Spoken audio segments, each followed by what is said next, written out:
Hi friends, welcome back to our channel. So ఈరోజు మన topic వచ్చేసరికి మళ్ళీ కల్కి మూవీ గురించి అయితే కంప్లీట్ డీటెయిల్స్ అయితే ఇవ్వబోతున్నా.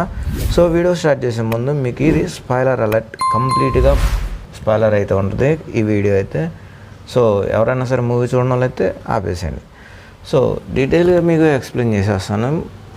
మనకి మూవీ స్టార్టింగ్ వచ్చేసరికి బాగా ఎండిపోయిన గంగా నదిని అయితే మనకి ప్రజెంట్లో అయితే చూపిస్తూ ఉంటారు. సో చిన్నపిల్లోడు కూడా అమ్మాయి కనిపిస్తే అమ్మేయడానికి అయితే ట్రై చేస్తూ ఉంటాడు. మీకు ఇది పర్టికులర్గా మనకి సినిమా స్టార్టింగ్ అయ్యేటప్పుడు చూపించాడు. కలియుగం ఏ విధంగా ఉంటుంది అనేది కంప్లీట్గా ఎక్స్ప్లెయిన్ చేయడం కోసం అలాంటి షాట్లు అయితే మనకి చూపించడం అయితే జరిగింది.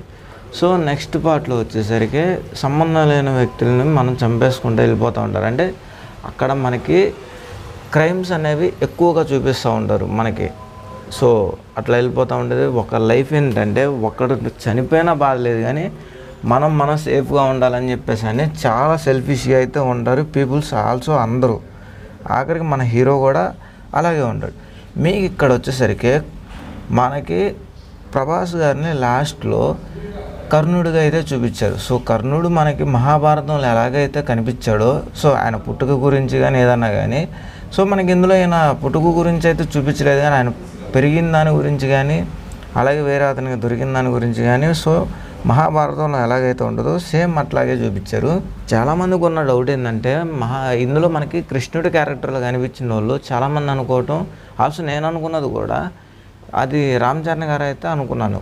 కానీ కొంతమంది మహేష్ బాబు గారు అని కూడా అనుకున్నారు, మహేష్ బాబు గారని. కానీ ఇక్కడ చెప్పాల్సింది ఏంటంటే, మీకు ఆకాశమే నీ అద్దరం మూవీలో మనకి హీరో సైడ్ రోల్ ఫ్రెండ్ ఉన్నాడు కదా, సో పైలట్ అతను. సో అతనైతే మనకి కృష్ణుడి క్యారెక్టర్ చేయడం అయితే జరిగింది. సో మీకు ఇది తెలిసి ఉంటే కామెంట్ చేయండి, తెలియకపోతే మాత్రం ఒక లైక్ చేసుకోండి. మీకేమనిపించిందో అయితే నాకు తెలియదు, కానీ అమితాబ్ బచ్చన్ గారు ఎప్పుడైతే ఆ కర్ర గురించి చెప్పారో, సో నాకు డీటెయిల్ వెళ్ళిపోయిందనమాట. సో క్లైమాక్స్లో ప్రభాస్ గారే కర్ణుడి క్యారెక్టర్లో అయితే వస్తాడు. మనకి ఇదే ఎలివేషన్ ఎలా చూపిస్తారని చెప్పేసి నేను వెయిట్ చేశాను.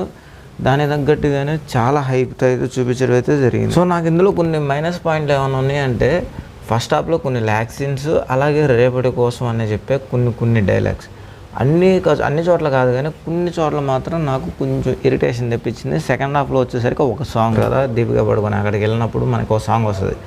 సో ఆ సాంగ్ అనేది నాకు కొంచెం డిసప్పాయింటెడ్గా ఉంది. లాంగ్ ఉన్నట్టయితే సాంగ్ మాత్రం కొంచెం అప్సెట్ అయ్యడం బాగా. సో తక్కువలో ఉండడం వల్ల కొంచెం హ్యాపీ అనిపించింది. ఇంకా బాగా నాకు సినిమాలో నచ్చింది ఇంకో సీన్ ఏంటంటే, బుజ్జి ట్రాన్స్ఫర్మేషన్ అనేది చాలా బాగా అనిపించింది నాకు. సో మనకి నేను ఫస్ట్ టైం చూసేటప్పుడు ఏంట్రా బాబు అంత ప్లాన్ చేసుకుని వచ్చి నమ్మట్లోనే ఫస్ట్లోనే అయిపోయిందని చెప్పేసి అని అనుకున్నా. కానీ ఎప్పుడైతే ఆ మంటలో నుంచి బుజ్జి అనేది ఇంకో క్యారెక్టర్లో వస్తుందో, అది మాత్రం వేరే రేంజ్ అనిపించింది. గూస్ బంప్స్ వచ్చేసినాయి.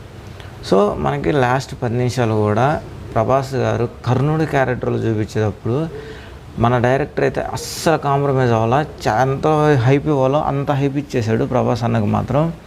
అది మాత్రం నేనైతే చాలా ఫిక్స్ అయిపోతా.